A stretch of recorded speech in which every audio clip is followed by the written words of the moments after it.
ഇന്ന് സമൂഹത്തിൽ ഏറ്റവും കൂടുതൽ സ്വാധീനമുള്ളത് സോഷ്യൽ മീഡിയകൾക്കാണ് എന്ന് എടുത്തു പറയേണ്ടതില്ലല്ലോ.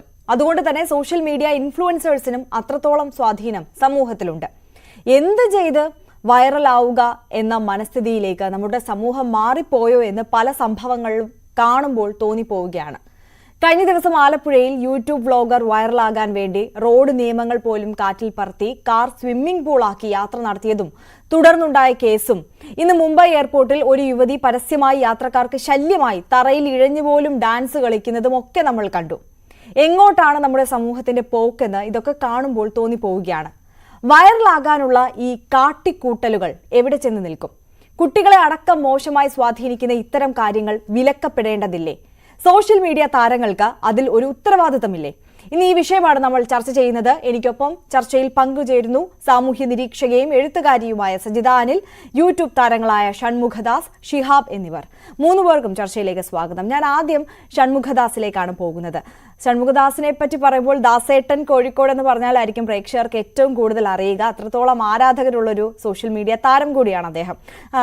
ശ്രീ ഷൺമുഖദാസ്, ഈ വൈറലാകാൻ വേണ്ടി എന്തും കാട്ടിക്കൂട്ടുന്ന പ്രവണതയുണ്ടല്ലോ, അതിനെ നമുക്ക് അത്തരത്തിൽ അങ്ങനെ പ്രോത്സാഹിപ്പിക്കാൻ കഴിയില്ലല്ലോ. കാരണം ലക്ഷക്കണക്കിന് ആളുകളാണ് നിങ്ങളുടെയൊക്കെ വീഡിയോ കാണുന്നത്. പ്രത്യേകിച്ച് കുട്ടികളടക്കമുള്ള വലിയൊരു ഓഡിയൻസ് ഉണ്ട് നിങ്ങൾക്കൊക്കെ. അപ്പോൾ അവരോടൊക്കെ ഒരു ഉത്തരവാദിത്തമില്ലേ? ഇങ്ങനെ എന്തും കാട്ടിക്കൂട്ടി മോശമായ ഇൻഫ്ലുവൻസ് സമൂഹത്തിൽ ഉണ്ടാക്കുന്നത് ശരിയാണോ? ബഹുമാനപ്പെട്ട ന്യൂസ് 18 ചാനൽ അവതാരകരെ, പ്രിയപ്പെട്ട പ്രേക്ഷകരെ, എനിക്ക് പറയാവുന്നത് വൈറലാവാൻ വേണ്ടി എന്തും കാട്ടിക്കൂട്ടുന്നതിന് എനിക്ക് പ്രശ്നമൊന്നുമില്ല. പക്ഷേ അത് മറ്റുള്ളവരുടെ മേലോട്ട് കയറും, മറ്റുള്ളവർക്ക് ഉപദ്രവമായി വരുന്ന സമയത്താണ് ഈ പ്രശ്നങ്ങൾ ഉണ്ടാവുന്നത്, അല്ലേ? വൈറലാവാൻ വേണ്ടി നമുക്ക് എന്തും ചെയ്യാം. നമുക്ക് ഡാൻസ് കളിക്കാൻ വീട്ടിൽ നിന്ന്, ഞാനാണ് ഡാൻസ് കളിച്ചാളാ. തുടക്കകാലത്ത് ഡാൻസ് ഒക്കെ വീട്ടിൽ നിന്ന് ആരെയും ബുദ്ധിമുട്ടിക്കാതെ ഡാൻസ് കളിച്ചൊരു വ്യക്തിയാൻ അല്ലാന്ന് പറയുന്നില്ല. പക്ഷേ അത് മറ്റുള്ളവർക്ക് ബുദ്ധിമുട്ടാവുന്ന സമയത്ത് ആണ് കൂടുതൽ പ്രശ്നങ്ങൾ വരുന്നത്. അത് ബുദ്ധിമുട്ടാവാതെ നോക്കേണ്ടത് ചെയ്യുന്ന ആൾക്കാരാണ്. ഇപ്പം നമ്മളെ ബഹുമാനപ്പെട്ട യൂട്യൂബർ അദ്ദേഹം കാണിച്ചു വിട്ട് ശരിക്കും ഓവറാണ് എന്റെ അഭിപ്രായത്തിൽ. ഞാൻ അതിനോട് ഒരിക്കലും യോജിക്കുന്നില്ല. എന്താ വെച്ചാല് അദ്ദേഹത്തിന് ചെയ്യാം, അദ്ദേഹത്തിന്റെ വീട്ടിൽ നിന്ന് ചെയ്യാം, അതുപോലെ തന്നെ വീട്ടിന്റെ കോമ്പൗണ്ടിനുള്ളിൽ നിന്ന് ചെയ്യാം. മറ്റുള്ളവർക്ക് ബുദ്ധിമുട്ടാവുന്ന രീതിയിൽ റോട്ടിലേക്ക് ഇറങ്ങേണ്ട വല്ല ആവശ്യമുണ്ടോ? അത് റോട്ടിലേക്ക് ഇറങ്ങി മറ്റുള്ള ജനങ്ങൾക്ക് ബുദ്ധിമുട്ടാവാന്ന് പറയുമ്പോൾ അത് തീർച്ചയായും നിയമമായ നടപടി സ്വീകരിക്കപ്പെട്ടത് തന്നെയാണ് എന്റെ അഭിപ്രായം. തീർച്ചയായും. ഞാൻ ശ്രീമതി സജിതയിലേക്ക് കൂടി പോവുകയാണ്. സജിത, ഇവിടെ ഇപ്പോൾ ഷൺമുഖദാസ് പറഞ്ഞൊരു കാര്യമുണ്ട്. വീട്ടിലിരുന്നിട്ടാണെങ്കിൽ തങ്ങൾക്ക് താല്പര്യമുള്ള കാര്യങ്ങളൊക്കെ ചെയ്യാം, ഇഷ്ടമുള്ള കണ്ടന്റുകൾ സോഷ്യൽ മീഡിയയിൽ പോസ്റ്റ് ചെയ്യാം എന്നുള്ളതൊക്കെ സത്യമാണ്. ഇപ്പോൾ മറ്റുള്ളവർക്ക് ഉപദ്രവമില്ലാത്ത കാര്യങ്ങളാണെങ്കിൽ അതിൽ ചെയ്യുന്നത് കൊണ്ട് ദോഷമില്ല. പക്ഷെ എന്നിരുന്നാൽ പോലും ഇപ്പോൾ വീട്ടിലിരുന്ന് ചെയ്യുന്ന കാര്യങ്ങളാണെങ്കിൽ പോലും, ഇപ്പോൾ ഈ പറഞ്ഞ നമ്മുടെ ആലപ്പുഴയിലെ വ്ളോഗർ ഇത്തരത്തിൽ സ്വിമ്മിംഗ് പൂള്, കാർ സ്വിമ്മിംഗ് പൂളാക്കി റോഡിലേക്ക് ഇറങ്ങി റോഡ് നിയമങ്ങളെല്ലാം കാറ്റിൽ പറത്തി, അങ്ങനെയുള്ള വിഷയങ്ങളല്ലെങ്കിൽ പോലും വീട്ടിൽ ഇരുന്ന് ചെയ്യുന്ന കണ്ടന്റുകൾക്കും ഇത്തരത്തിലുള്ള സോഷ്യൽ മീഡിയ ഇൻഫ്ലുവൻസേഴ്സ് ഒരു ഉത്തരവാദിത്തം കാണിക്കേണ്ട കാര്യമില്ലേ? കാരണം ഇത് കാണുന്ന വലിയൊരു ഓഡിയൻസ് ഉണ്ട്. പ്രത്യേകിച്ച് ഞാൻ തുടക്കത്തിൽ സൂചിപ്പിച്ചതുപോലെ കുട്ടികളടക്കമുള്ളവർ, അവരെ വലിയ രീതിയിൽ മോശമായി സ്വാധീനിക്കുന്നില്ല. അത്രത്തോളം സ്വാധീനം ഈ ഇൻഫ്ലുവൻസേഴ്സിന് ഇന്ന് ഈ കാലത്ത് ഈ സമൂഹത്തിൽ ഉണ്ട് എന്നുള്ളത് വാസ്തവമാണ്. അത് തള്ളിക്കളയാൻ കഴിയില്ലല്ലോ, അല്ലേ? തീർച്ചയായും സോഷ്യൽ മീഡിയയുടെ സ്വാധീനം നമ്മുടെ വ്യക്തി ജീവിതത്തെയും വരെ വളരെയേറെ സ്വാധീനിച്ചുകൊണ്ടാണ് പോയിക്കൊണ്ടിരിക്കുന്നത്. ഇപ്പൊ ഓരോരുത്തരും അവനവന്റെ കർമ്മ മേഖലയിൽ അറിയപ്പെടാനും കയ്യടി നേടാനും ഒക്കെ ശ്രമിക്കുന്നതിൽ ഒരു തെറ്റുമില്ല. പക്ഷേ ഈ സോഷ്യൽ മീഡിയയിൽ കൂടുതൽ ലൈക്ക് കിട്ടാൻ വേണ്ടിയും തന്റെ വ്യക്തിത്വം തന്നെ പണയം വെച്ച് മറ്റുള്ളവർക്ക് ബുദ്ധിമുട്ടുണ്ടാക്കുന്ന രീതിയിൽ, അല്ലെങ്കിൽ സുരക്ഷാ മാനദണ്ഡങ്ങൾ പോലും ലംഘിച്ചുകൊണ്ട് ലൈക്ക് കിട്ടുക, വൈറലാകുക, അങ്ങനെ കാട്ടിക്കൂട്ടുന്ന ഏതൊരു കോപ്രായത്തിലേക്കും പോകുമ്പോൾ അവര് പ്രശസ്തനാകുക എന്നുള്ളത് മാത്രമാണ് അവരുടെ ലക്ഷ്യം. അപ്പൊ അവരുടെയൊക്കെ ഉള്ളില് നമ്മൾ പഴയ ഒരു സിനിമ കണ്ട പോലെ ഒരു പ്രശസ്തനാകാൻ വേണ്ടി കൊതിക്കുന്ന ഒരു പ്രാഞ്ചിയേട്ടനുള്ളിൽ കിടപ്പുണ്ട്. അതിൽ നിന്നുണ്ടാകുന്ന ഒരു ത്വരയാണ് ഈ കാട്ടിക്കൂട്ടലുകൾ ഉണ്ടാകുന്നത്. നമുക്കറിയാം, കുട്ടികളെ ഇതിനു മുമ്പും ഒരുപാട് ഉദാഹരണങ്ങൾ നമ്മുടെ മുന്നിൽ തന്നെയുണ്ട്. ഇത്തരം കോപ്രായങ്ങള് വ്യക്തി ജീവിതത്തിലാണെങ്കിലും അല്ലാതെയാണെങ്കിലും സമൂഹത്തെ ബാധിക്കുന്ന തരത്തിലാണെങ്കിലും കുടുംബപരമായിട്ടൊക്കെ ഇപ്പൊ ഒരമ്മ തന്നെ, ഒരമ്മയല്ല പല അമ്മമാരും നമ്മൾ കണ്ടതാണ്. എന്നാള് കുട്ടിയെ വെച്ച് തന്റെ നഗ്നമേനിയില് ചിത്രം വരപ്പിക്കുക, അശ്ലീല ചുവയുള്ള നൃത്തം മകനോടൊപ്പം ചെയ്യുക, ഇങ്ങനെ നിരവധി തരത്തില് അവർക്കൊക്കെ വേണ്ടത് അവരുടെ വ്യക്തിത്വമാണ്. ആ വ്യക്തിത്വം നഷ്ടപ്പെടുത്തിക്കൊണ്ട് അവർക്ക് വേണ്ടത് കുറെ ആളുകളുടെ ലൈക്ക്, പേര്, പ്രശസ്തി, ഇത്തരം കാര്യങ്ങളിലൂടെയാണ് ഇത്തരം ആൾക്കാർ കടന്നു പോകുന്നത്. അത് മാനസികമായ ഒരു തകർച്ച കൂടിയാണ്. കാരണം നമുക്ക് പ്രശസ്തി വേണം, എല്ലാവരും പ്രശസ്തി ആഗ്രഹിക്കുന്നവരാണ്, തങ്ങളുടെ കഴിവ് പ്രദർശിപ്പിക്കാൻ സോഷ്യൽ മീഡിയ നല്ലൊരു വേദിയാണ്. പക്ഷെ മറുവശത്ത് ഈ ലജ്ജയുടെ പരിധി ലംഘിച്ചുകൊണ്ടാണ് ഇവരൊക്കെ മുന്നോട്ട് പോകുന്നത്. സാഹസികമായ കാര്യങ്ങളൊക്കെ ചെയ്യുന്നത് നല്ലതാണ്, പക്ഷെ അത് മറ്റുള്ളവർക്ക് ബുദ്ധിമുട്ടുണ്ടാകുന്ന തരത്തിലേക്ക് മാറരുത്. തീർച്ചയായും. ശ്രീ ഷൺമുഖദാസ്, ഇപ്പോൾ ശ്രീമതി സജിത സൂചിപ്പിച്ചതുപോലെ തന്നെ എല്ലാത്തിനും ഒരു പരിധിയുണ്ട്.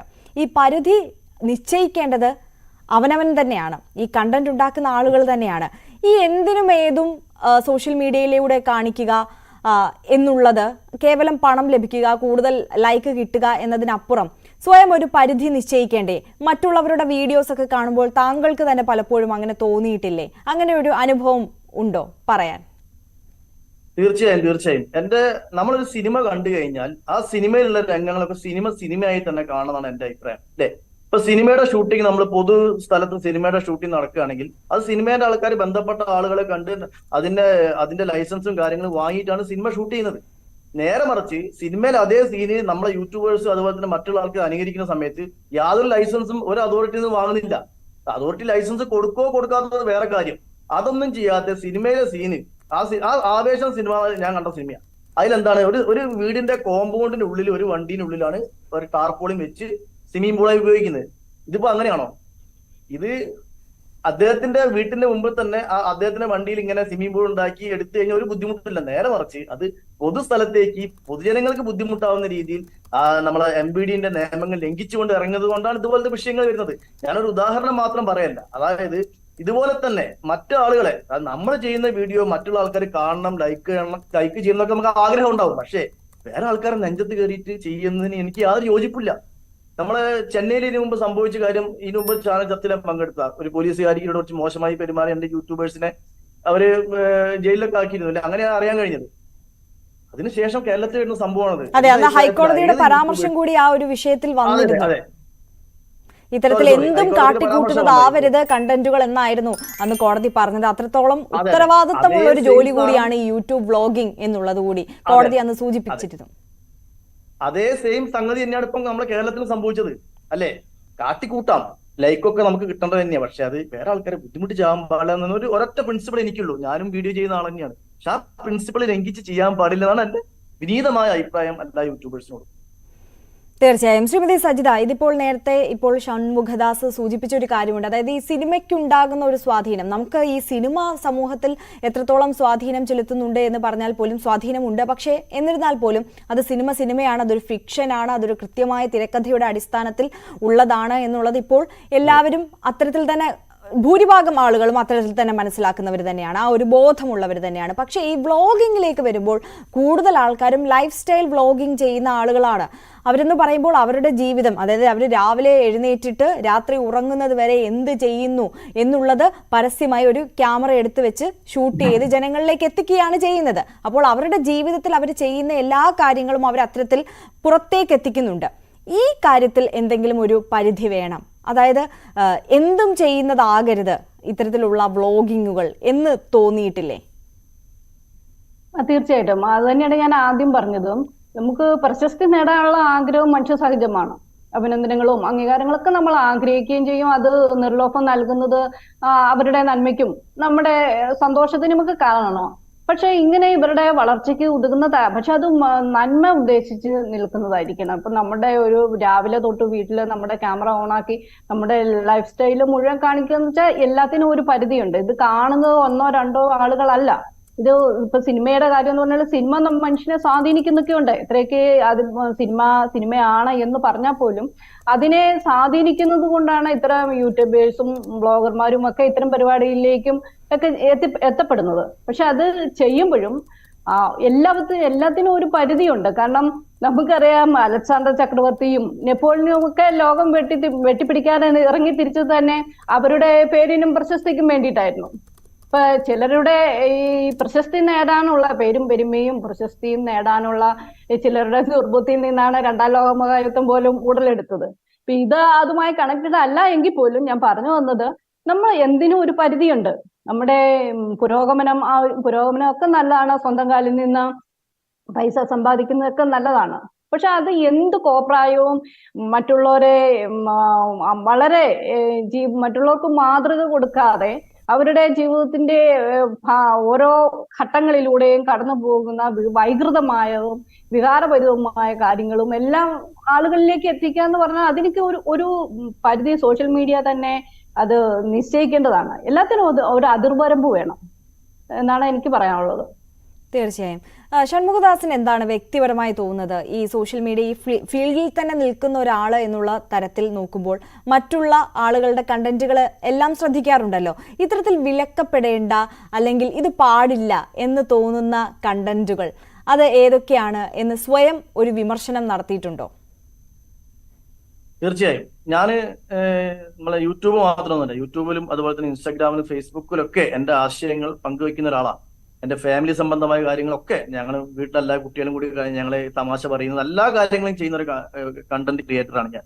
എന്നെ സംബന്ധിച്ച് ഒരാളെ മേലിട്ട് കയറാനോ ഒരാളെ ബുദ്ധിമുട്ടിക്കുന്ന രീതിയിലേക്ക് ചെയ്യുന്നതിന് എനിക്ക് താല്പര്യമില്ല. അപ്പം എന്റെ അഭിപ്രായം സോഷ്യൽ മീഡിയ തുടങ്ങിയ സമയത്ത് നമ്മൾ ചെയ്യുന്ന കാര്യത്തൊക്കെ മാക്സിമം ആയിക്കഴിഞ്ഞു, മനസ്സിലായില്ലേ? ഇനിയിപ്പം അതിൽ കൂടുതൽ കാര്യങ്ങൾ സോഷ്യൽ മീഡിയ റീച്ചും കണ്ടന്റ് ഇതും കിട്ടണമെങ്കിൽ എന്ത് ചെയ്യണം? നമ്മൾ പുറത്തേക്ക് ഇറങ്ങണം. മറ്റുള്ള ആൾക്കാരെ വെറുപ്പിക്കുന്ന രീതിയിലേക്ക് ആയി മാറിക്കഴിഞ്ഞു ഇപ്പൊ സോഷ്യൽ മീഡിയ. അതൊരു യാഥാർത്ഥ്യമാണ്.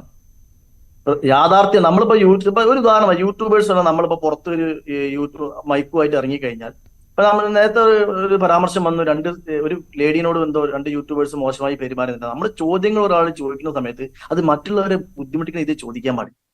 ആദ്യം ഒരു ക്യാമറ കാണുന്ന സമയത്ത് ആദ്യം ഒരു ജാള്യത തരുന്ന സമയത്ത് സംസാരിക്കുന്ന ആൾക്കുണ്ടാവും. പക്ഷെ പിന്നെ അവരെ നിയന്ത്രണം വിട്ടുപോകും ആ രീതിയിലുള്ള ചോദ്യങ്ങൾ വന്നു കഴിഞ്ഞാൽ. അപ്പം അടിവരയിട്ട് പറയുന്നു, അതിൽ ആ ബേസിക് പ്രിൻസിപ്പിൾ ആണ് ഒരാളെയും ബുദ്ധിമുട്ടിക്കാതെ നമ്മളെ നിയമങ്ങൾ, നമ്മൾ ജീവിക്കുന്ന നമ്മളെ കൊച്ചു കേരളത്തിലല്ലേ, നമ്മൾ ഇന്ത്യയിലെ കൊച്ചു കേരളത്തിലാണ് ജീവിക്കുന്നത്. ഇവിടുത്തെ നിയമങ്ങളും വശങ്ങളും അനുസരിച്ച് കൊണ്ട് മാത്രമേ എന്ത് കാര്യം നമ്മൾ ചെയ്യാൻ പാടുള്ളൂ. അത് ഇത് വ്ളോഗ് ചെയ്യുന്നത് മാത്രമല്ല, ഏതൊരു കാര്യം ചെയ്യുകയാണെങ്കിലും അത് മറ്റുള്ള ആൾക്കാർക്ക് ബുദ്ധിമുട്ടാവുന്ന രീതി ചെയ്യാൻ പാടില്ല എന്നാണ് അടിവരയിട്ട് ഞാൻ പറയാൻ ആഗ്രഹിക്കുന്നത്. തീർച്ചയായും. ഞാൻ 2 അതിഥികളിലേക്കും എത്താം. ഒരു ഇടവേള അനിവാര്യമായതുകൊണ്ടാണ് ഇടവേളയ്ക്ക് ശേഷം ചർച്ചയിലേക്ക് തിരികെ എത്താം.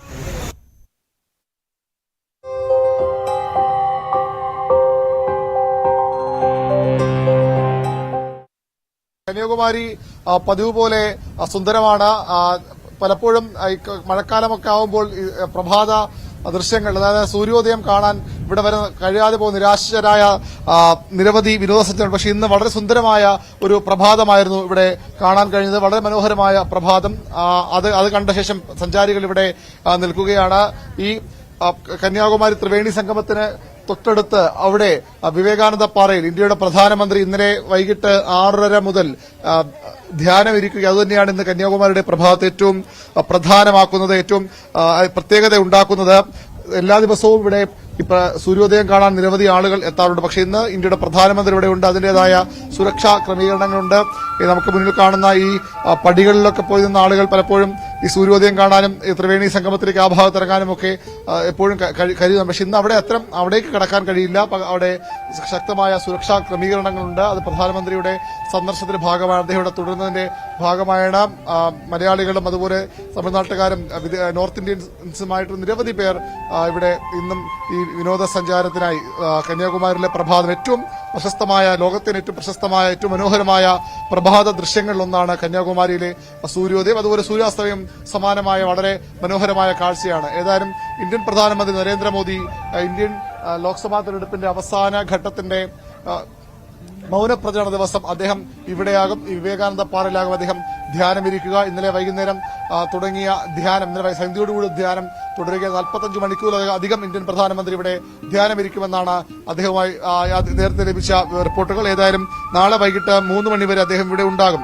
ഇന്നലെ വൈകിട്ട് 5 മണിയോടെയാണ് പ്രധാനമന്ത്രി നരേന്ദ്രമോദി തിരുവനന്തപുരത്ത് നിന്ന് ഹെലികോപ്റ്ററിൽ കന്യാകുമാരിയിലേക്ക് എത്തിച്ചേർന്നത്. അവിടെ ഗസ്റ്റ് ഹൌസിൽ അല്പസമയം വിശ്രമിച്ചു. അതിനുശേഷമാണ് അദ്ദേഹം ഭഗവതി അമ്മൻ ക്ഷേത്രത്തിൽ ദർശനം നടത്തിയത്. അവിടെ ആ ദൃശ്യങ്ങളൊക്കെ നേരത്തെ നമ്മൾ കണ്ടതാണ്. അവിടെ ആരതി ഒഴിയുകയും പൂജാരി ഷോൾ അണിയിച്ച് പ്രധാനമന്ത്രി സ്വീകരിക്കുകയും പ്രസാദം നൽകുകയും ചെയ്തു. അതിനുശേഷമാണ് അദ്ദേഹം ഇവിടെ ഈ വിവേകാനന്ദ പാറയിലേക്ക് എത്തിയത്. വിവേകാനന്ദ പാറയിൽ വന്ന് അദ്ദേഹം ചുറ്റും സൊസൈറ്റി ഗോൾഡ് ലോൺ.